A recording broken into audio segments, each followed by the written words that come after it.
پروردگار نے عملاً جناب ابراہیم کو تجربہ کرا دیا کہ دیکھو کس طریقے سے میں مردوں کو زندہ کرتا ہوں. توجہ ہے، یہ عملاً تجربہ، اسی کو کہتے ہیں معجزہ.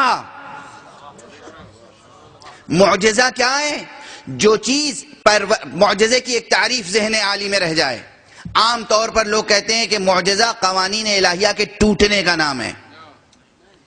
میں عرض کیا کرتا ہوں معجزہ قوانین الہی کے ٹوٹنے کا نام نہیں ہے، چھپے ہوئے قوانین الہی کے ظاہر ہو جانے کا نام ہے.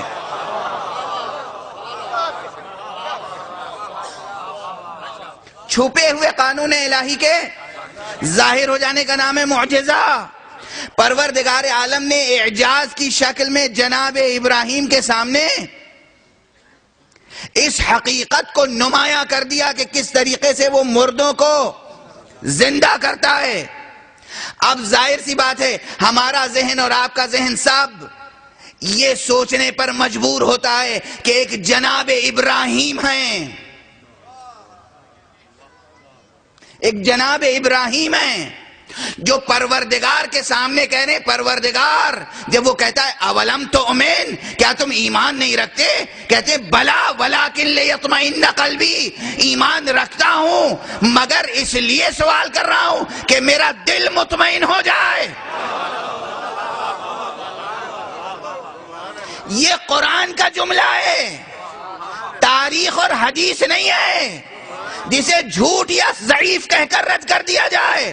قرآن جناب ابراہیم کے لیے کہہ رہا ہے. جناب ابراہیم نے خدا سے کہا پروردگار مجھے دکھا دے کہ مردوں کو زندہ کیسے کرتا ہے تاکہ مجھے اطمینان حاصل ہو جائے. ایک طرف جناب ابراہیم ہے جو کہہ رہے ہیں مجھے اطمینان چاہیے، ایک طرف علی ابن ابی طالب ہیں جو کہتے ہیں میری نگاہوں کے سامنے سے پردے ہٹا دیے جائیں تو میرے یقین میں کوئی اضافہ ہونے والا نہیں ہے.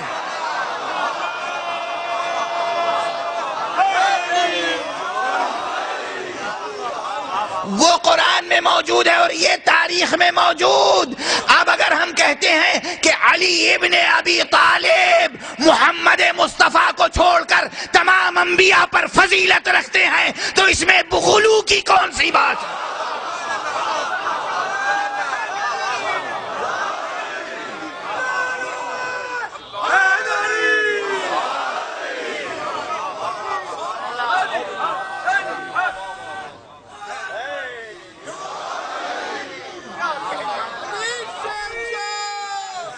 یہ علی کہہ رہے ہیں کہ ہمارے دل میں وہ کیفیت یقین کی ہے جس میں اب کسی اضافے کی گنجائش نہیں.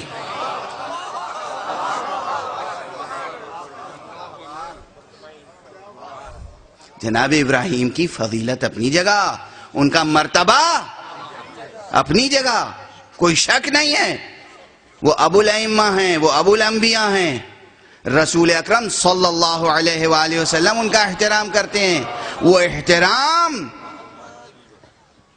رشتے کے اعتبار سے ہے، یہ عظمت منصب کے اعتبار سے ہے.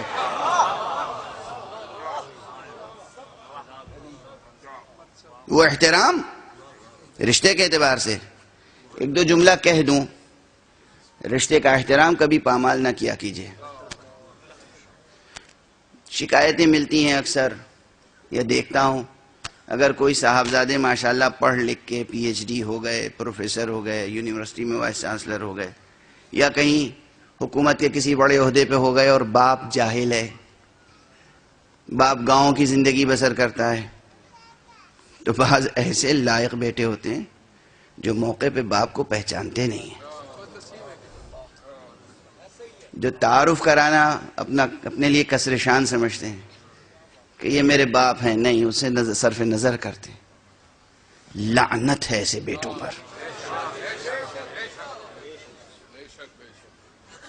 رشتوں کی عظمت اپنی جگہ، حقوق اپنی جگہ. باپ باپ ہے، ماں ماں ہے، دادا دادا ہے.